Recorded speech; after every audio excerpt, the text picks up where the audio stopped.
Saya pikir apa yang disampaikan rekan dari Perludem tadi sudah basi sekali. Kenapa? Karena sudah berulang kali Mahkamah Konstitusi menyampaikan pendirian terbarunya ya bahwa open legal policy bisa diuji konstitusionalitasnya sepanjang ya kan menimbulkan ketidaktertiban hukum, kemudian terdapat intolerable injustice, ketidakadilan yang tidak bisa ditoleransi dan menimbulkan pelanggaran hak-hak konstitusional. Ini kan soal orang-orang yang mencari keadilan konstitusional, ya kan?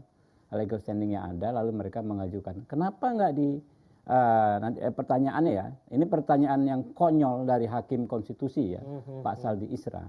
Kenapa kalau dia pertama secara sembrono menafsirkan DPR dan pemerintah setuju begitu saja, padahal jelas-jelas di petitumnya, diktum petitum kami menyerahkan sepenuhnya kepada Mahkamah Konstitusi.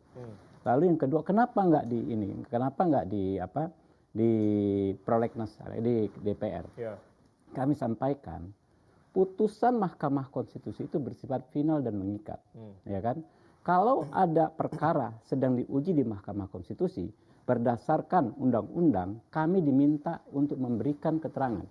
Pemerintah diminta memberikan keterangan, ya kan? Kami memberikan keterangan untuk kepentingan kami DPR dan yang mewakili rakyat ya, bahwa kalau ini diputus oleh Mahkamah Konstitusi, putusan itu bersifat final dan mengikat. Sehingga ke depan kalau kami ingin akan memasukkan ini ke prolegnas membahas, ya kami harus mengikuti proses ini. Karena itu kami harus bersikap di sini, gitu loh. Bukan membutuhkan waktu lama ketika ini tahun politik. Nah, yang jelaskan itu dia. Kita bicara soal hukum, kita bicara aturan, ya kita bicara logika hukum. Itu yang saya sampaikan. Kalau Anda mau terus berasumsi, tapi pertanggungjawabkan dong, argumentasi hukumnya, seperti dasar hukumnya mana? Yang saya sampaikan tadi kan dasar-dasar hukum, aturan-aturan hukum. Kalau ada perkara, maka DPR dimintai keterangan. Kenapa? Karena ketika putusan MK keluar bersifat final dan mengikat. Apapun produk perundang-undangan yang akan kita buat, termasuk soal ini, ya kan, harus menyesuaikan dengan putusan yang sedang diproses sekarang ini, gitu loh. Karena itu kami berkepentingan menyampaikan. Nah, itu satu. Yang kedua, kami sedikit menggugat kata-kata tadi disebut jalan pintas ya, kemudian syarat kepentingan. Namanya orang, namanya kelompok, namanya kaum mengajukan gugatan ke Mahkamah Konstitusi, ya ada kepentingan. Ada kepentingan tertentu. Namanya apa? Legal standing. Legal standing. Secara teori itu diuji dan itu diatur gitu loh. Orang merasa kerugian yang diganggu, dia mengajukan gugatan, ya kepentingan konstitusionalnya yang berbicara. Lalu apakah ini jalan pintas? Bukan, Pak. Kita bicara soal jabatan yang dipilih. Tidak sekonyong-konyong misalnya seseorang mengajukan gugatan, pemimpin bisa 35 tahun, dia langsung terpilih jadi capres atau cawapres, dia harus mengikuti proses yang jauh panjang, yaitu pemilihan yang akan dinilai oleh rakyat. Rakyat yang akan memilih. Jadi ini kita tidak bicara soal jabatan yang ditetapkan, jabatan yang dipilih oleh rakyat. Jadi nggak ada istilah jalan pintas. Ini justru akan jalan berliku. Tapi kan masyarakat menilainya Bang Habib ini kan mendekati pilpres gitu 2024. Makanya saya kembalikan. Anda sebagai jurnalis, kawan-kawan sebagai jurnalis, kalau punya asumsi harus diposisikan ada pondasi regulasi. Ya kan, ada pondasi logika hukumnya.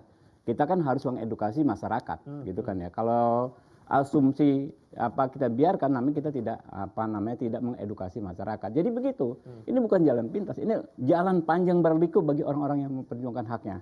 Lalu tadi kita bicara, saya sebagai tim kuasa DPR di MK, tapi saya sebagai Gerindra saya mau katakan, ya bagi kami, sebagaimana disampaikan Pak Prabowo soal pemimpin, jangan sekedar melihat usia, ya.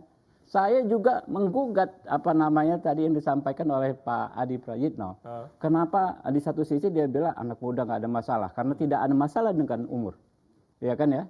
Tapi kita harus perhatikan usia atasnya, gitu kan ya. Ini seolah-olah tendensius ya. Tapi ya nggak apa-apa. Artinya tendensius maksudnya? Enggak, gini. Ya kan nggak ada masalah soal umur. Itu kan lebih kepada person orang per orang. Ada yang masih muda sudah matang. Ya kan ya. Juga nggak bisa digeneralisir. Orang 70 tahun tidak mampu secara fisik dan lain sebagainya. Nah, ini pikiran-pikiran ya yang menurut saya memang tidak biasa kami gunakan di orang-orang yang biasa berpikir berdasarkan hukum dan logika-logika hukum gitu.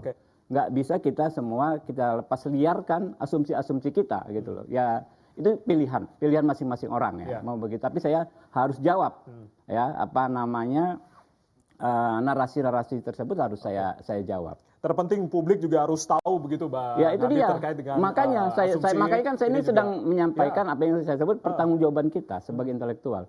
Kita harus edukasi. Kita boleh berasumsi, tapi harus tahu dasarnya apa. Praktek hukum di Mahkamah Konstitusi itu seperti apa, ya Kak? Kalau kita kurang paham, kita pelajari dulu seperti apa. Saya paham sekali. Semua undang-undang yang diuji di Mahkamah Konstitusi kita datang, Pak. Oh, kenapa nggak bahasnya nanti? Ya sekarang kita diminta keterangan. Dan permintaan keterangan ini berdasarkan undang-undang juga. Gitu kan, kita harus datang karena ini putusan yang akan mengikat semua pihak. Ingat, putusan MK itu norma yang bersifat umum. Akan memberikan apa namanya putusan yang mengikat semua orang, ya kan? Ya kita nggak pandang bulu dari putusan yang mengikat semua orang, ada 1 orang, 2 orang yang diuntungkan. Itu nggak boleh menghalangi hakikat pemenuhan hak konstitusional yang bersifat umum itu. Nggak boleh. Kalau kita kasih keadilan kepada seluruh rakyat Indonesia, 1 orang, 2 orang diuntungkan, nggak ada. Ya. Dan yang paling penting terkait permohonan adik-adik sahabat-sahabat kami di PSI ini. Petitumnya itu bukan mau mengurangi hak orang, bukan mau merampok hak orang seperti misalnya perkara perdata. Kalau saya menang, you kalah. Ini bukan. Ini